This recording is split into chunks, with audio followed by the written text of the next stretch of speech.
Imagine this. You walk into a crowded room. Everyone is laughing, smiling, nodding at each other like performers on a well-rehearsed stage. You mimic the rhythm. Smile here, nod there. You know the dance. But something feels hollow. The laughter echoes too perfectly, like it's been rehearsed. The eyes scanning the room aren't searching for connection, they're hunting for approval. You feel it, don't you? The invisible script everyone's reading from. And here's the strangest part. Everyone knows they're pretending. And yet they keep pretending anyway. You watch as someone compliments a person they despise. Another nervously agrees with an opinion that makes their skin crawl. Someone else chuckles at a joke they didn't find funny. You do it too sometimes, out of habit, out of fear, out of necessity. So ask yourself, who would you be if no one was watching? Who are you when the mask slips and there's no audience left to impress? We live in a world built on performance, a world where social survival often means concealing what's real and projecting what's expected. We craft masks from politeness, ambition, charm, intellect. We become what the world rewards. We adapt, we survive. But somewhere in that adaptation, something vital is lost. Because here's the paradox. The more skilled you become at being what others want, the less you know who you truly are. Behind every curated smile and filtered post lies a question no one wants to answer. What if I'm just a reflection of the world around me? What if there is no me at all, only a collage of reactions, adaptations, borrowed opinions, and roles stitched together like a patchwork identity? This is the quiet terror of modern life. We fear being seen, and yet we're desperate to be known. We hide behind facades to gain love and respect, all while wondering why we feel so hollow when we receive it. So we build personas. He intellectual, the rebel, the empath, the winner, the victim, the spiritual one, the successful one, the relatable one.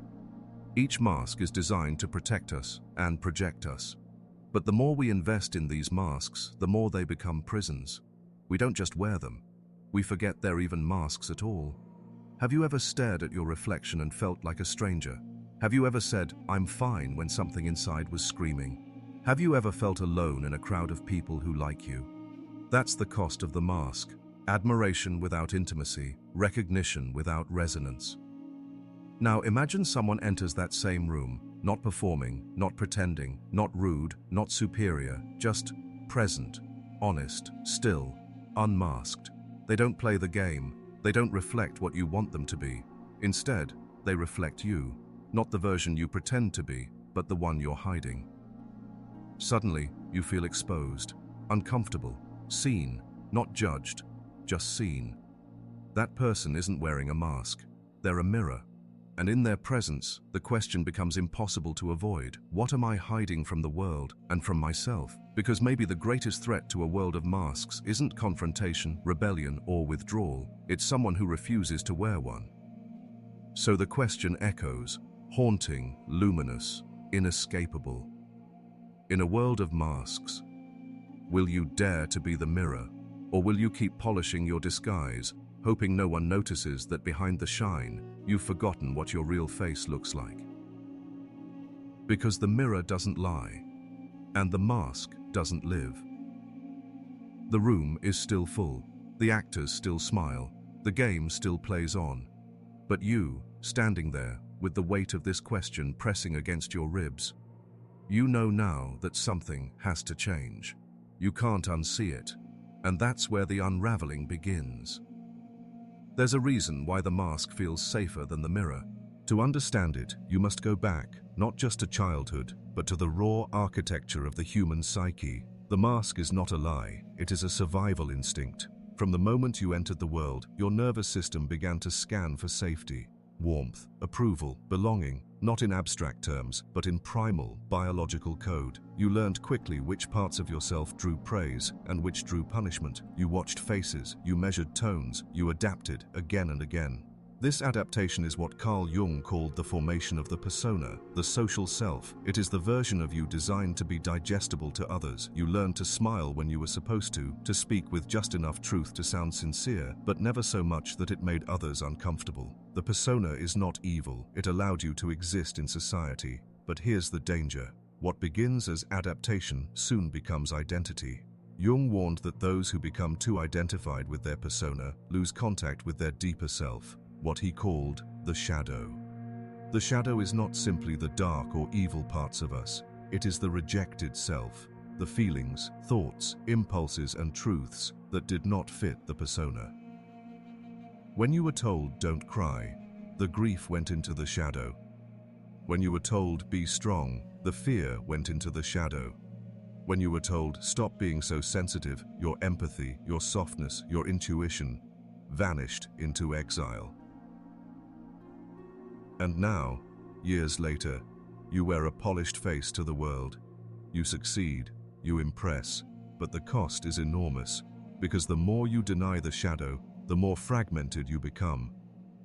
This fragmentation creates a haunting inner experience. The outer self feels disconnected from the inner self, and yet you keep performing. Why? Because in a society obsessed with image, silence is safer than truth. Nietzsche saw this clearly. He wrote that every profound spirit needs a mask, not to deceive others, but to survive in a world that cannot bear raw authenticity. He called out the herd morality of society, its demand for sameness, obedience, conformity masked as virtue. The deeper your thoughts, the more carefully you learn to conceal them. Society rewards the agreeable, not the honest. It crowns the likable, not the real. And so the mask becomes sacred, because the truth is dangerous, not only to others, but to yourself. Arthur Schopenhauer, often seen as the philosopher of pessimism, believed that human beings are driven not by rationality, but by blind, unconscious will, a ceaseless hunger, a striving. We disguise this hunger with social roles, ambitions, ethics, but beneath it all is the animal, raw, restless, afraid. The mask protects us from that animal, from facing it, from becoming it. But here's the tragic twist. The more we repress what's real, the more we project it. You've seen it, haven't you? The activist raging against injustice while hiding their own cruelty. The spiritual teacher preaching compassion while shaming those who disagree. The charming friend who secretly despises the people they flatter. These are not anomalies. They are inevitabilities in a world that worships image over integrity. Because what we suppress does not vanish, it leaks. And often it leaks in the form of judgment, addiction, anxiety, resentment, perfectionism. The shadow doesn't disappear, it waits.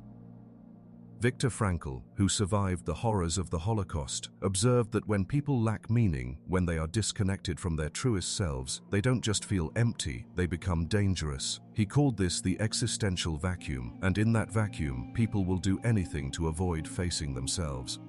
So they drink, they scroll, they consume, they perform. Modern life has perfected distraction to the point of addiction, and we wear not one mask but many, one for work, one for home, one for social media. We shift and contort until we no longer remember what we looked like before the mask. And yet, there is a flicker, a whisper beneath the noise, a tension you can't explain, the sense that something is missing. That's not depression. That's the soul calling you back. Jean-Paul Sartre described this haunting sensation as bad faith, the state of denying your own freedom and authenticity in order to conform. You are not simply a waiter, not just a teacher, not only a parent or a friend or a follower.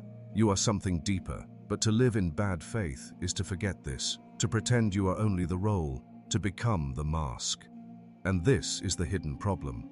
We do not merely wear masks, we lose ourselves to them. And in doing so, we become estranged not only from our truth, but from each other. Because intimacy requires authenticity, love requires vulnerability, truth requires courage, and the mask, it cannot love, it cannot bleed, it cannot awaken. So the question sharpens, if your mask is your protection, what is it protecting you from?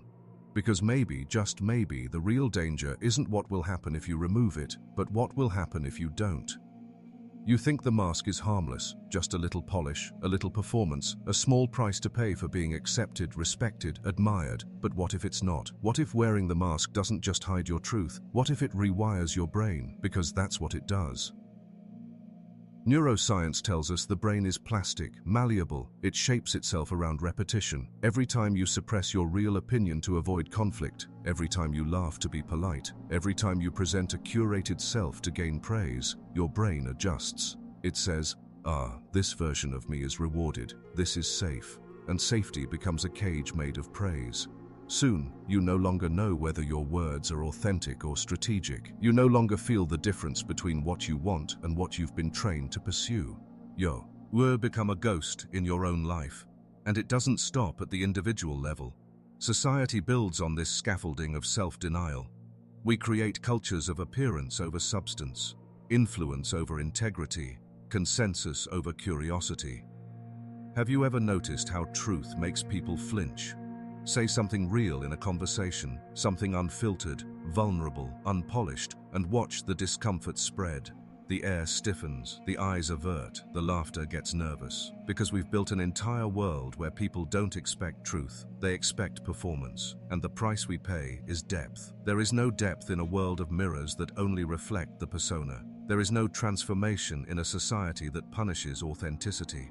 We are taught to brand ourselves instead of know ourselves, to market our lives instead of live them, to be interesting instead of honest. And this isn't just philosophical tragedy, it's psychological collapse.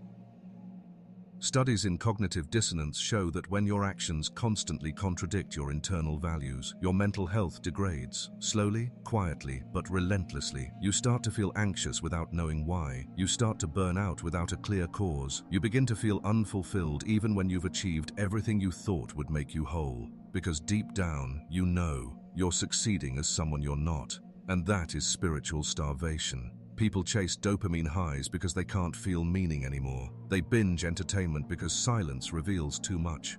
They cling to identities, political, religious, social, because without them, there's a terrifying question: who am I really when I'm not performing?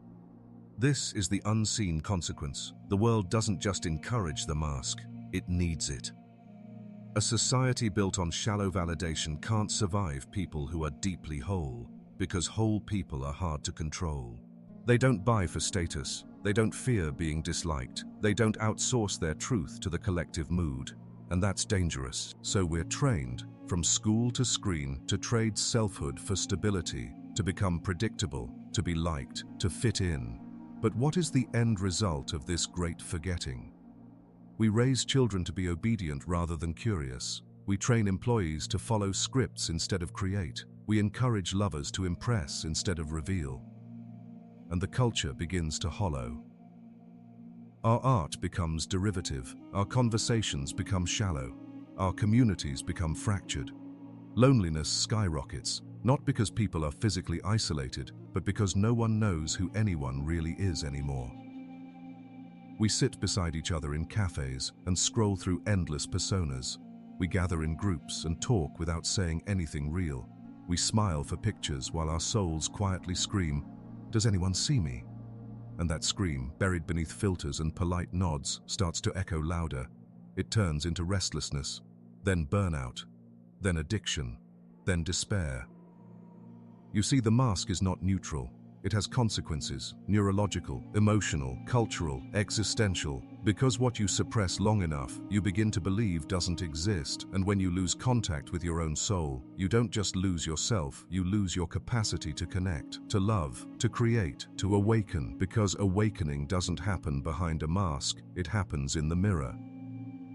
So here you are again, still standing in that crowded room, still surrounded by performers, still wondering if the price of belonging is too high. And maybe, just maybe, you're beginning to sense what happens when you play the role too well. You disappear, not dramatically, not all at once, but piece by piece, until one day you look in the mirror and ask, "Where did I go?" And the silence that answers is the one you've been running from all along. You're not here to keep pretending. You've done that long enough. The smile that didn't mean anything. The yes that should have been a no. The applause for a life that doesn't feel like yours.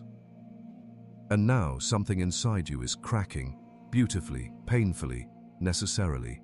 That crack is not weakness, it is the beginning. Because rebellion doesn't always look like fire and shouting and broken systems.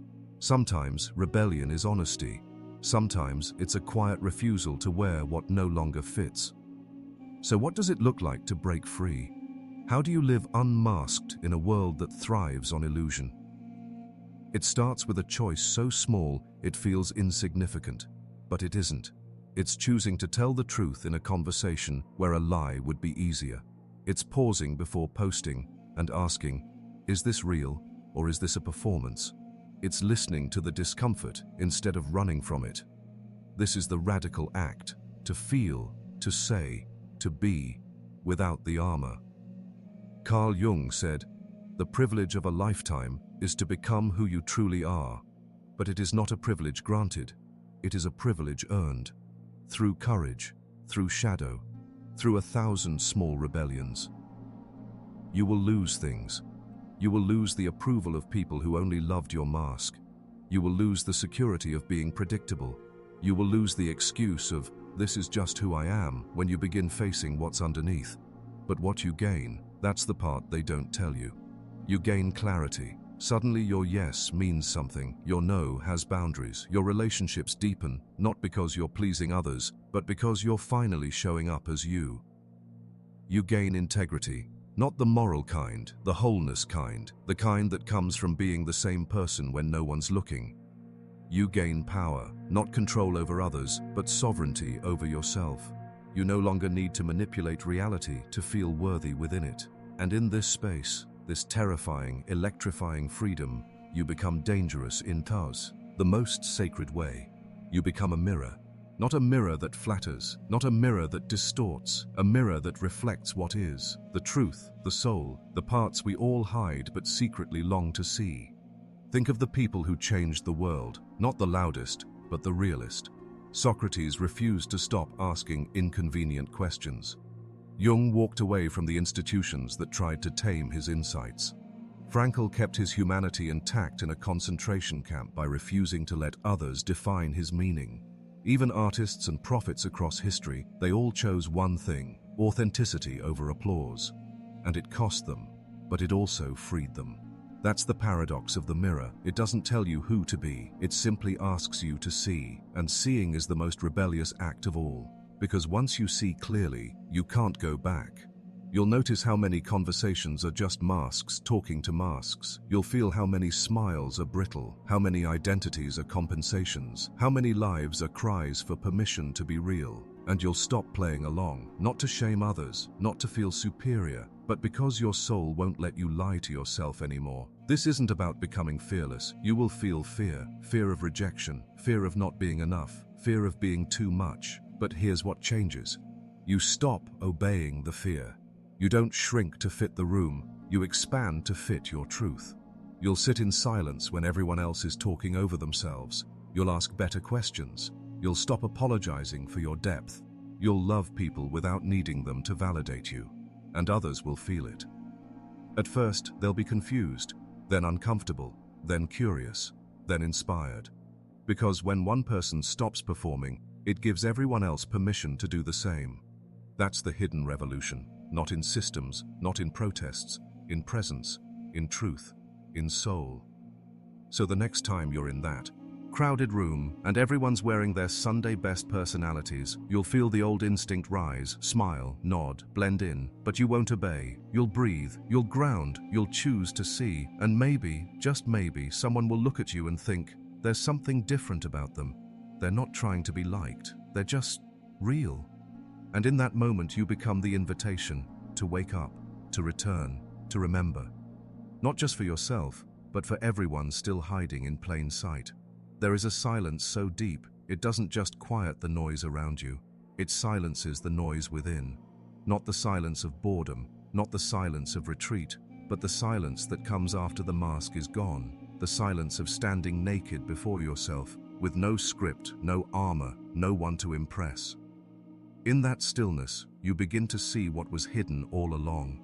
Not a version of you, not a story about you, but you. And you're not made of performance. You're not stitched together from compliments, expectations, or borrowed beliefs. You are not your pain. You are not your past. You are not your mask. You are the one who watched all of it, the one behind the eyes, the awareness that stayed silent while the world shouted its labels, the self that never needed to be approved, only remembered. This is the final and most dangerous realization. The mirror was never outside of you. You were waiting for someone else to see you, to validate you, to love the truth of who you are. But no one else can do it first. The world reflects who you pretend to be, but you reflect who you really are. The pain of the mask was never just about hiding, it was about abandonment. You didn't just hide from the world, you hid from yourself. You looked away from the mirror because you were afraid of what you'd see, but now you've looked, and what you find isn't shameful, it isn't broken, it isn't lacking, it is raw, it is radiant, it is real. And in that realness, in that exquisite, terrifying freedom, you find what you were always chasing in others: wholeness. This is why Jung said, one does not become enlightened by imagining figures of light, but by making the darkness conscious. The light was never something you had to invent. It was buried beneath the persona, beneath the mask, beneath the roles. The final truth isn't something you learn. It's what remains when everything false has fallen away. And when you arrive here, you don't feel superior. You feel soft, humbled, open. Because now you understand. Everyone is wearing masks because they're afraid. Just like you were. They're not bad. They're just lost, performing because no one ever told them they were allowed to stop. So you become the mirror not to confront, but to invite. To show by your presence alone that there is life beyond performance. There is truth beyond fear. There is love beyond image.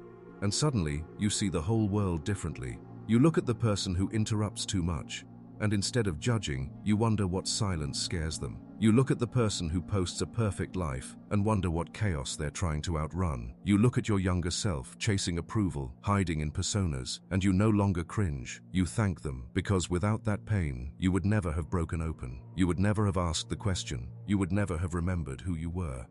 And now, you carry that memory like a torch, not to burn the masks of others, but to light the path. Home. You no longer fear being misunderstood. You no longer beg to be seen, because now you are the one who sees. You see the truth beneath the mask. You see the beauty beneath the pain. You see yourself fully, finally, fiercely. And that changes everything. So this is where the story ends, or maybe it's where it begins. Not with applause, not with recognition, but with a quiet moment.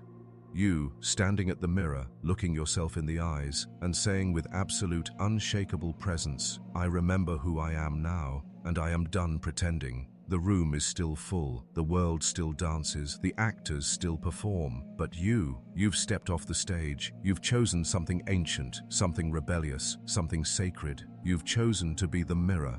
And in doing so, you didn't just free yourself, you became the invitation for others to do the same. And that is how the world begins to change, not in noise, but in truth.